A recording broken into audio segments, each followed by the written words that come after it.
Welcome everyone to episode 90 of the Phoenix Report. I am Jack Connor, and just like my previous episode, I wanted to take this time to spotlight a new up and coming band based here in Central Florida. As any of you who've listened to my show with any regularity know that I've played in bands for years. So hopefully this is my chance to help pay it forward a little bit, especially bands that are just sort of getting started. And today I have two of the guys from the band Capital Fox, a really great power trio out of Melbourne, Florida. I have a longtime friend of mine, bassist Derek Cole, and drummer Todd Charron. Guys, welcome. Hey, how you doing? What's up, Jack? Thanks for having us. Yeah. I mean, Derek, you and I go way back, so this has been a long time coming. Todd, you and I have just met just now, but it's great to have you on. When did Capital Fox get started? Because I'm going to say, Derek, it was probably about a year ago when you started sending me a few demos that you guys were working on. Was it that long ago? You want me to take this, Derek? Yeah. Yeah, please. Capital Fox was really a long time in the works, but to sum things up, and I can go into more detail, past about 2 years ago, Derek and I reconnected in a tribute band where we've been longtime bandmates off and on for many years, and then we've always stayed friends and in touch with each other. But we had a pretty good hiatus, doing any projects together, just the way things way life unfolds, whatever you want to call it. Mm-hmm. And Derek and I ended up doing this tribute band that was supposed to represent the titans of unforgettable rock and roll, or unforgettable rock. And so we were coining it Tour, which is still going on. It's still going on to this day. So they're doing some Rat and Dokken is what we did. So they've picked up from that point on. But when Derek and I decided to exit that situation, we looked at each other and said, like, dude, let's keep doing stuff. And I know Derek is such a creative soul, just a powerhouse in that area. And I said, let's do originals again. If I remember that right, Derek, is that right? So the way I remembered it, Todd's been in so many bands over the years. Caddyshack was a band that had a huge following here in Melbourne and around the state. And so I was waiting for him to call me one day to do something. And about 3 years ago, the band he mentioned, Tour, which we went out and did a full set of Dokken and a full set of Rat, sort of like this 80s hair band extravaganza, which I wasn't really feeling it when he called me. I was like, do I want to do a whole set of Dokken and Rat? Mm-hmm. Not really, but do I want to play with Todd again? Hell yeah. So that's why I jumped in it. And then when that band sort of had a little hiccup there, and Todd and I stepped aside, I was like, well, that was fun. Glad I got to jam with Todd again. And a few weeks went by, and then he was like, hey, bro, would you want to do some original music? Because I think I found a singer. And I was like, hell yeah, let's do that. Who's the singer? So he linked me to some videos of Coleman Wilcox, our pride and joy, our lead singer and lead guitar player. And I think the first video I saw was him doing an acoustic version of an Oasis song. And I was like, what the hell is Chris Cornell doing singing Oasis? I told Todd, let's get this dude, whatever we have to do, let's kidnap him, let's wrangle him, because he's younger, he's in his 20s. So we had to put a hood over his head, get him in the back of the van, and drive him off to the studio. Just like that. I asked him, does this smell like chloroform? Does this rag smell like chloroform? That old trick. With lead singers like that, it's 100% proven remedy to make them come join your band. It's a time-tested recruiting technique. Yeah. I've been at it a while. I'm pretty good at it, I guess. There you go. But no, yes, Coleman has been on my radar for a long time. I used to host the popular drinking watering hole here on Tuesday nights, a open jam at Lou's Blues in Indiana. It's a great place. Very popular with tourists and stuff like that, but also locals. So we would have a rotation of great artists, all different types of musicians. Really challenging to blend all that in. I'm sure anybody that's ever hosted a open mic or talent night is privy to that information. But so I get these random calls every now and then, like, hey, can I come play? I'll be like, yeah, just show up. But I got this call, and it's like this is 10 years ago almost. Hey, my son's 19, and is it okay if he comes out to Lose Blues on your jam night? Mm-hmm. And I was like, well, he's an adult, it's not 21 and up, he's an adult. So, but yeah, I think it's all right. Come up and say hi to me, and we'll make sure he can get up there. And so, so in comes Coleman with his dad, wonderful guy, David. And I didn't really think much of it, hey, yeah, great. Nice to meet you. So we jot down a couple songs, and Coleman actually remember what song it was. He said it to you like a couple weeks ago, and I still can't remember which one it was. But he started playing guitar, and I was like, what is this coming from? This is amazing. Just the tone, when you hear that guitarist that knows how to play that tone. And then he opened his mouth, and I was like, and he started singing, and I was like, okay, this kid's definitely got something special. Nice. But he's 19. So he had started a band, and that ran its course, a cover band of young guys that was kind of popular. And then Derek and I know what that's like. And then many years later, I've always was going out and seeing him. He is in a cover band called Love Valley, which is mostly in like Cocoa Beach, the northern Brevard area. They play a lot of shows up there. They do come down to the southern Brevard County area too sometimes, and Melbourne area. And really good, like classic rock, great sound. Bunch of 70s type of stuff. Great. Nice. So we really just like, I started really like, my wife and I would be like, let's go out and see Coleman. Let's go out and see Love Valley. And I was just a fan of him and the whole band. And they're all fantastic, killer jamming musicians, really cool guys.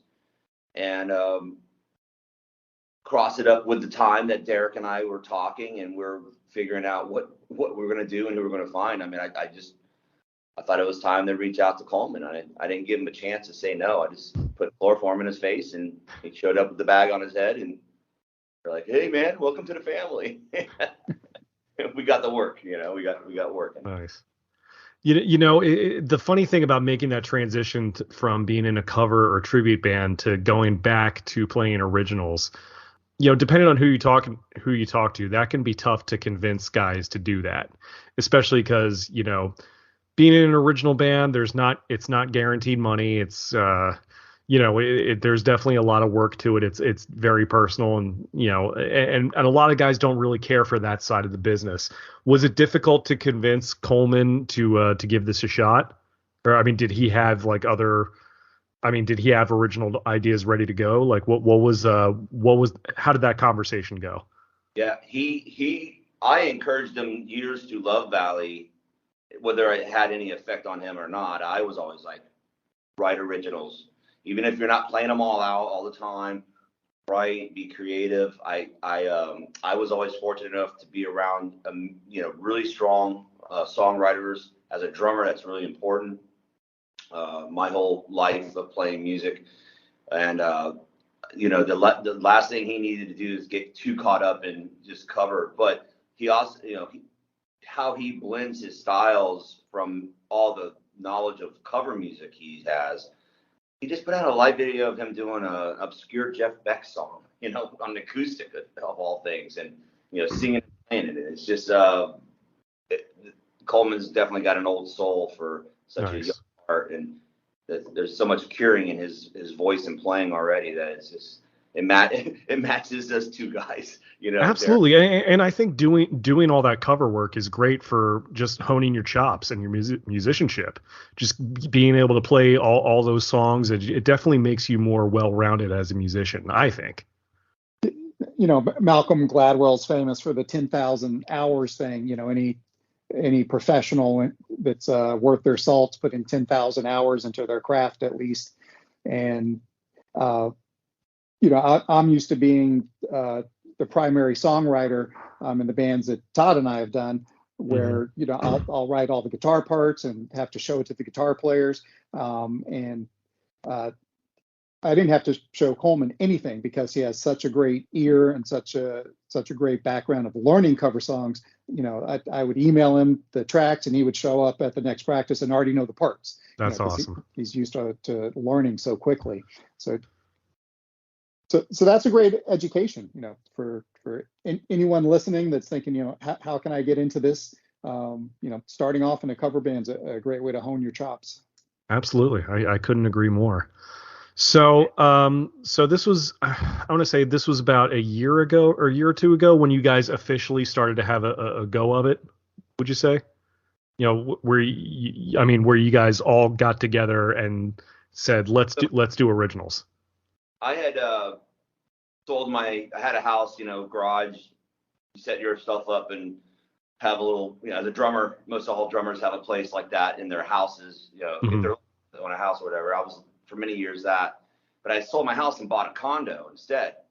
And I needed a place to still have that environment, have that thing. So I built in a storage place. I took 2 storage units and rented them and then put a little window rattler in them. And it was like 300 square feet combined or 400, something like that. There you go.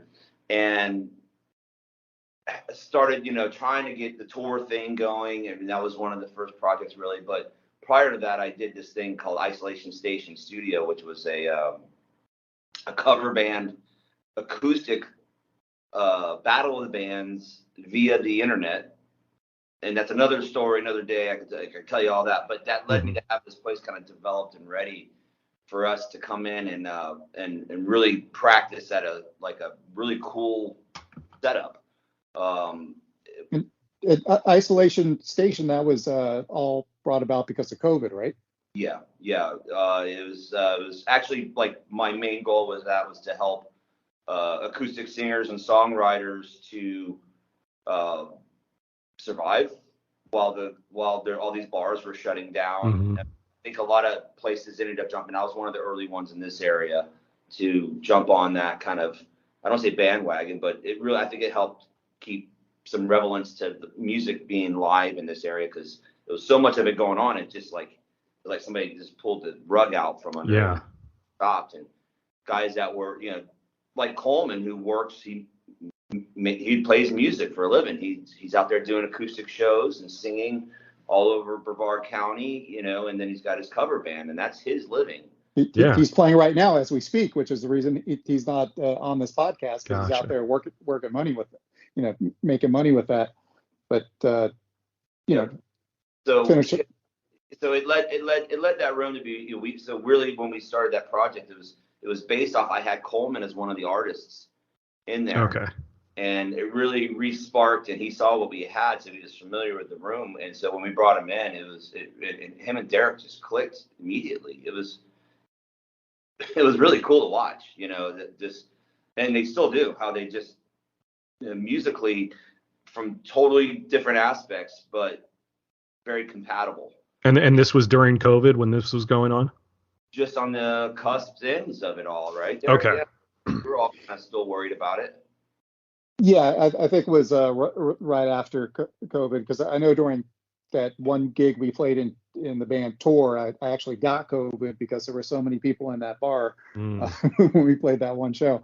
So yeah, when we started off with Coleman, it was right as knock on wood. Some people still get it here and there, but hopefully COVID's in our rearview mirror. So the funny thing with Coleman, when Todd and I first jammed with him, I guess that very first night even, he's used to, I think in his band Love Valley, he shares lead vocals with another guy, so he's used to deferring. And as much talent as he's got, out of all the bands I've been in over the years, he's top 3 best guitar player I've ever worked with and top 3 best vocalist I've ever worked with. That's All awesome. in the same guy, and to have no ego. Everyone's heard of lead singer disease. He's got none of that. So, my point is that very first night that we jammed, he showed us one of his songs. We worked on that. I was like, all right, here's one of my songs. Let's work on it. He's like, hey man, if you want to sing this one, that's cool. I'm like, no, man, no, that's why we got you. You. And then he was like, oh, okay, cool. And then he took, the melodies and the lyrics I had and was able to, put his own spin on it and his own style on it. And do you sing a little bit though, Derek? Do you? I have in the past. I've fronted bands in the past. There you go. Yeah, Coleman's on another level. He is elite.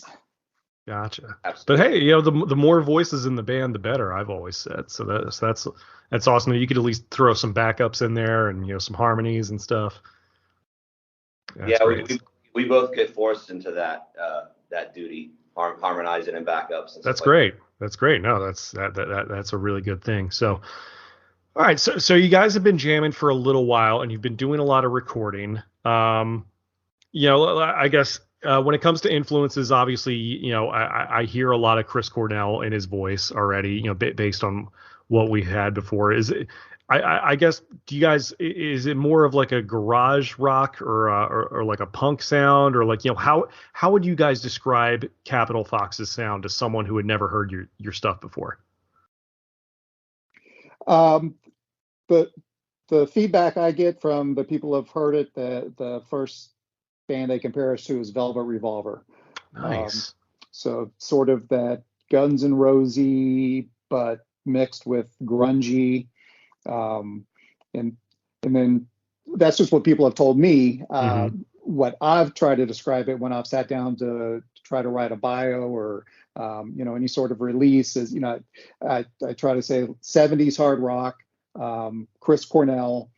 And then I throw in the Black Crowes. So nice. It might not come through on the finished product, but as I'm writing these songs and I'm thinking, like Southern Harmony, the second Crowes album, that sort of hard rock 70s sound. And when we were in the studio getting these guitar tones, that's what I was sort of going after. I think all 3 of us were trying to get not that 80s or 90s metal sound. No, we wanted that 70s hard rock, saturated overdrive sound.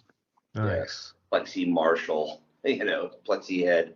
But I agree 100% like what Derek said about comparisons. I would also, I would go as far as throwing in like Led Zeppelin and Black Sabbath into that trait. There are sections we were kind of nicknaming like these sections that had these remnants of those bands, songwriting, when we were composing the songs and trying to go to that. Let's go in that Sabbath like section. Let's go for that Sabbath sound, Of course. In this section right here. But we're far from trying to sound like Black Sabbath. We just have, hints of that. It's like yeah. Really well-rounded wine that has hints of really good stuff in it, and I'm just so proud of how the EP, the 5 songs have come out and how they matured from the idea phase straight into rehearsal, straight into recording. It's just been really cool. And I might point out Coleman's first studio experience ever. He's never been in the studio before. And he went from kind of, green at the beginning stages to he comes in with a veteran's moxie and position now. It's just amazing how fast he develops and he really does have a great position with the full 3 of us, and we're just so happy to be doing these songs and this kind of be creative, crying out loud. It's awesome. Have all the recordings been recorded at home so far? Have they been recorded in your studio, Todd? Yeah. So okay. My studio started off in that room, and my drum track started off in that little 300 square foot room where we did Isolation Station Studio and everything. And then in that time frame, we had a little bit of delay where I found a new space, a larger space, and I needed to do some build out on it. And that became more like, I'm going to build out a studio so we can actually have more of a recording studio. Because the first space, we're all sitting there with headphones in the same room trying to capture the drums. So all those drums were captured by sitting there by headphones. And that's not an easy task to make sure the levels are right and all that stuff. Yeah. So it came out pretty good for what they are. But now we have a room where there's an isolation between the two, and a little more proper studio setup. Then it's only a private studio. I don't really want to, go out and try to make a living or do it for hire. It's just kind of our little gym, our little place, that we can have. But yeah, so we moved over to the new place, and that did delay the project longer than we hoped, but it definitely put some months in between the creativity process, and then we had to pick it all back up and get the ball rolling again. And but once we started doing stuff consistently, every week, that I think it really helped us finish, and we really did fall into, let's get this done. We can see this, this thing can get done. And sometimes projects can fall onto the wayside, and it gets I think it helped us a lot that we ended up getting our one and only show that we've done as an original band under our belt. That helped us a lot, and it reinvigorated us to stay on this and keep being so creative, and this team of friends now that are able to write together. It's been a lot. It's that's the cool part to me. Very cool. I was going to ask if you guys had done any live shows yet. Where was the show that you played? We got invited to open up for an 80s band. Some people kind of want to pigeonhole us into that sound a little bit, with the higher voices and stuff and the melodies. We opened up for Enough's Enough. Oh, okay. Is fantastic. And we opened up for them over in Satellite Beach, which is in the Winfields? At Winfields, yeah. Nice. Yeah. And the sound man for our very first show was Ryan? Was Ryan. Yeah, the ex-guitar player from Vertebreaker. Oh yeah. He and I started that band a while ago, and he and Kyle from Lydia Can't Breathe, they run a lot of shows locally, so they do a great job with Biffum Audio. Yeah, I really like what they do, and with Lydia Can't Breathe, like their videos that they're putting out are just like, oh yeah, those guys are amazing. Yeah, props to them, man. I love seeing people out there doing it like that. That's what it's all about. Absolutely. Well, very cool. How many songs have you guys recorded so far? Well, on this EP that we just released in April is 5 songs, and we've been working on the next group. It feels like releasing EPs is a little more prudent these days than full-length LPs. I know even when my favorite bands release a new LP, I'm like excited. Yeah, when's it coming out? And then I listen to like 1 or 2 songs and skip around, even though they're like I'm a huge fan of this band, and I don't sit there and listen to the whole album. So it's tough. I think a lot of bands even just go singles, even skip the EP part. But I mean, the EPs are cool too. Yeah, it's a good way to do it. So you've got that, and I know you guys have been recording some more and writing, or are we still like working on some new stuff? Yeah, go ahead, Derek. After you. Yeah, so because of all the hard work, Todd has put into building out this studio and the space that we have, like you said, with a control room, and it rivals any studio that we could find here in town.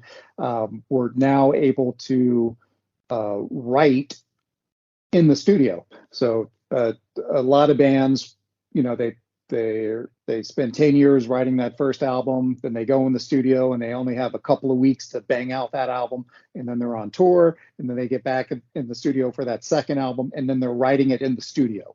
And it might sound different than their other stuff because they're not used to that process. So we're now writing in the studio, but we have all the time in the world to do it. So if we come up with a great idea for drums, Todd can lay down the drum track, and then we can build it up, bass, rhythm guitar on top of it. So we're very blessed to be able to have access to all that. Nice. Obviously, you guys do a lot of stuff in-house, just the three of you. Are there any other like outside producers that you'd consider working with, or anything like just to get that extra set of ears?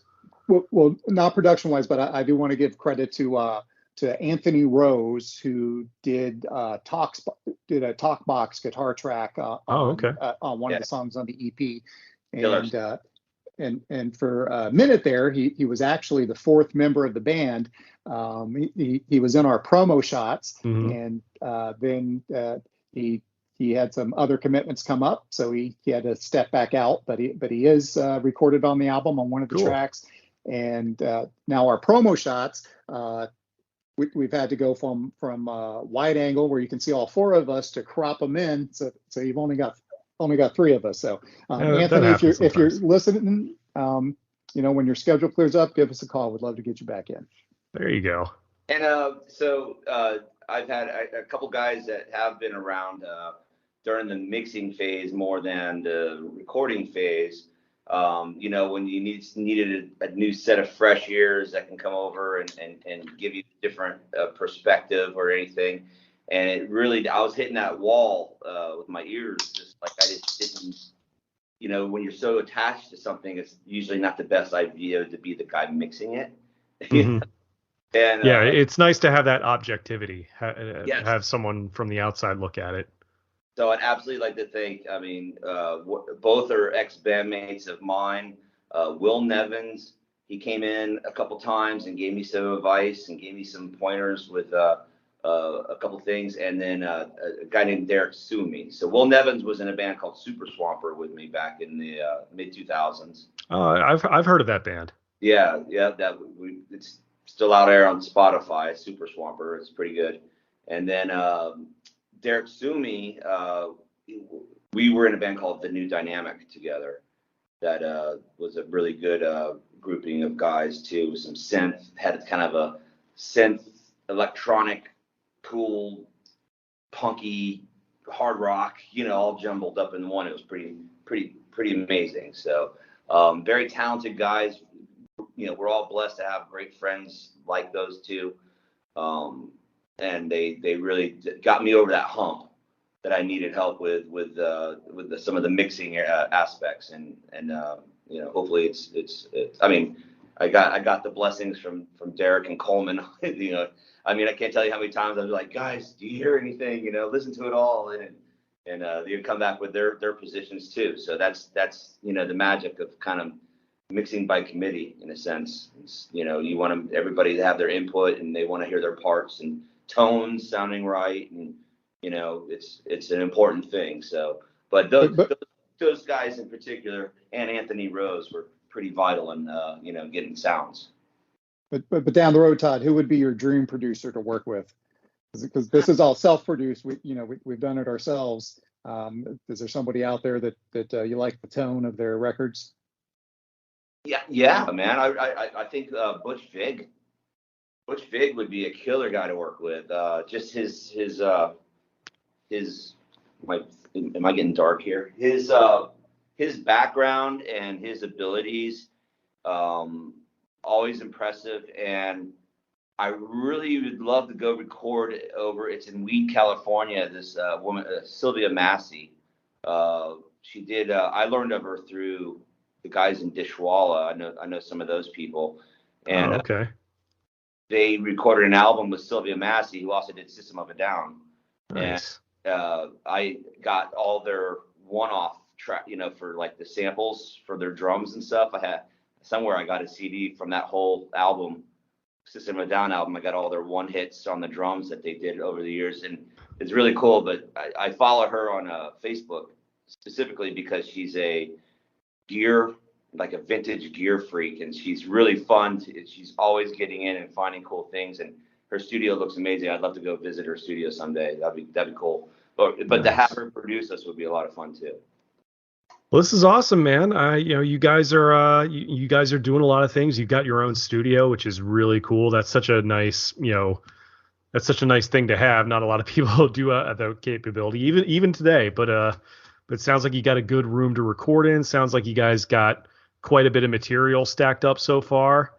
What are some of the short-term goals you guys have? Are you looking to get back out there and play live pretty soon?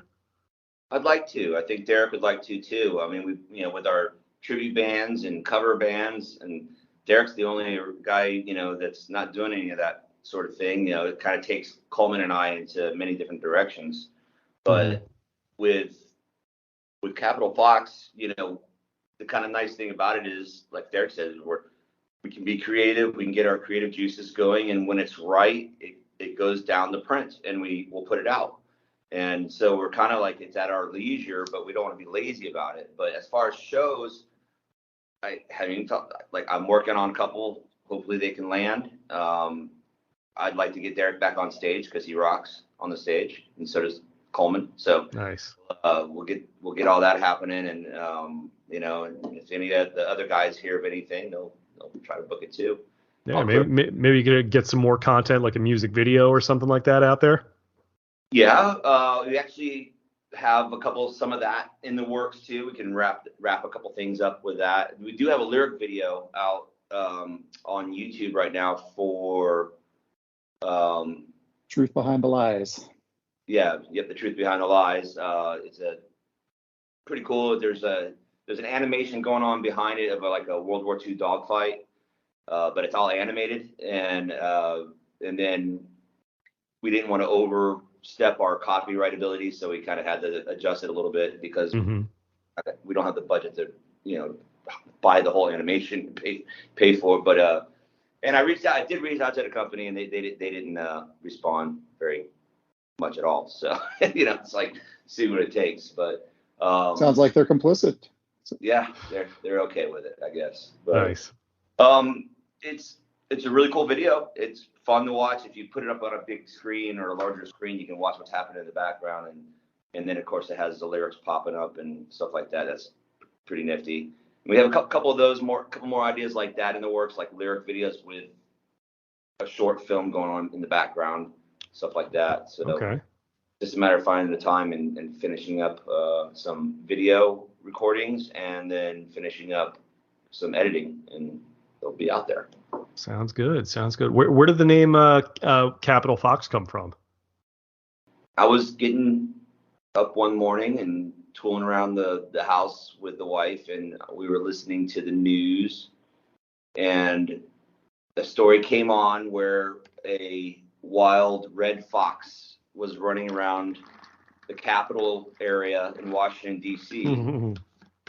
and happened to bite a couple of I don't know if they're congressmen or senators, but a couple of political figures, whatever. Boy. Or I don't think they were, but the whole report was like, I was sitting there cracking up, and I really could give two shits about politics, but I really enjoyed the fact that the Fox didn't care if those are, this guy's on the red or this guy's on the blue. Yeah. And then so when the reporter came out, he was like, they called it Capital Fox, running wild. He was the Capital Fox, yeah. That poor thing got euthanized, but I love that it got to take a bite out of a couple people that we'll never forget it. well, the spirit of the Capital Fox lives on in the band Capital Fox, clearly. It was biting politicians on both sides of the aisle. So yes, we're not a political band, but I think the three of us can agree that we'd like to see our representatives do better, no matter what. I think we can all get behind that. I think it's a bipartisan biter. is the Capital Fox. Right. Try to stay the same in his honor, So. Of course, excellent. Well, this is cool, guys. It sounds like you guys have a lot going for you. It sounds like you guys are just getting started, really, which is exciting to see. I'm always glad to see new bands coming up, more people getting out there and into the original music space, as well as all the tribute work you guys are doing. That's really cool, man. It's Derek, Todd. Thank you guys for coming on and telling me about the band. Where can people find you online? If you Google Capital Fox and band, our socials will come up, our Instagram, our Facebook page, the YouTube page Todd mentioned, and anywhere you stream music. Yeah, we're on all platforms. Apple, YouTube Music, Spotify's, my particular favorite platform, but generally, you can, if you'll find a link through any of our social medias for any of those listening platforms. It's the EP's out there on all of Excellent. it, and you can dig up that video of the World War II dogfight, for Truth Behind the Lies. It's out there too, and it's an older mix. I never re-released it with the new mix. I'm going to leave it its true self for what it was. Okay. And we're just going to write it out for what it is. But hey, maybe we can Vertebreaker. You guys are still out doing stuff, right? I mean, not at the moment, but eventually we're looking to do that. But team up, little rock and roll show could happen that way. You never know. That would be something. But that's cool. I'll definitely leave all the links in the description here, so that people can find the band. And I love what I'm hearing so far. I really dig you guys' stuff. I think you guys have a lot going for you, a lot of potential there. And, hopefully we can get out and do some more shows. And anything else you guys, wanted to share before we close it up here? Well, I wanted to thank you for having us on the Phoenix Report, Jack. I appreciate that. Always a pleasure, Derek. And I'll just nudge Todd here. We were talking off air about the amazing Cure tribute band you're in, but for the listeners, give yourself a plug for Love Song.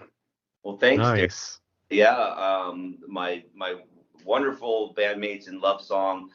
We are the Cure Tribute. You can go to thecuretribute.com. The band's name is Love Song, and you can find a whole list of shows that we will be through all the South, from Tennessee all the way over to the coastal North Carolina area, and I think I even heard Pittsburgh is getting locked down and stuff like that. So fantastic. We'll be in the local area, in the Melbourne area. I don't know where your entire audience reaches out to, but in our local area, June 17th at Pineapples. It's a cool little venue in the EGAD district here in Melbourne, Florida. And then shortly after that, I think is in July, we'll be down at the Revolution Live in Fort Lauderdale. It's a nice room. Excellent. So looking forward to getting out and doing some shows with those guys, and I'm definitely looking forward to getting some shows going on with Capital Fox. For sure, yeah. Hopefully Capital Fox starts, making some moves. I know, I'm sure you guys are planning on that. But this is awesome, man. Thank you guys for coming on the show. Thanks, Jack. Thank you, Jack. Thanks once again to Todd and Derek from Capital Fox. Are really great guys, great new band. I definitely recommend you check their stuff out. You can find them on Facebook, facebook.com/CapitalFox. They're also on Instagram and YouTube at Capital Fox Band. I'll have all their other links available in the description here. But really great band. I definitely recommend you check them out. As far as upcoming events for me, I play bass in a Linkin Park tribute band called New Divide, and we have several dates this summer. On Saturday, June 3rd, we will be at OCC Roadhouse in Clearwater, Florida, along with Schism, a really great Tool tribute band. On July 15th, Friday night, we'll be at the Orpheum in Tampa, Florida, right in Ybor City. And then the next night, we'll be at the Alley in Sanford, Florida, which is just northeast of Orlando. So definitely check out facebook.com/New Divide Band for all the details about where you can go see that. Especially if you're a Linkin Park fan, you're really going to enjoy it. So that is it for this episode of the Phoenix Report. Make sure you follow me on Twitter and Instagram at JackXConnor. You can like me on Facebook at facebook.com/JackConnorMusic. Feel free to check out the bands I'm in, Vertebreaker at facebook.com/VertebreakerBand, New Divide, like I mentioned, at facebook.com/NewDivideBand. And as always, if you have any questions, comments, or suggestions, you can always leave a comment or email me at jackconnorpodcast at gmail.com, or you could tweet me with the hashtag Phoenix Report. Wherever you're listening to this, make sure you subscribe, hit the notification bell, or leave a comment or review, and feel free to listen to all the other episodes. Thanks again for tuning in as always. This has been the Phoenix Report. I'm Jack Connor. I'll see you later. Bye.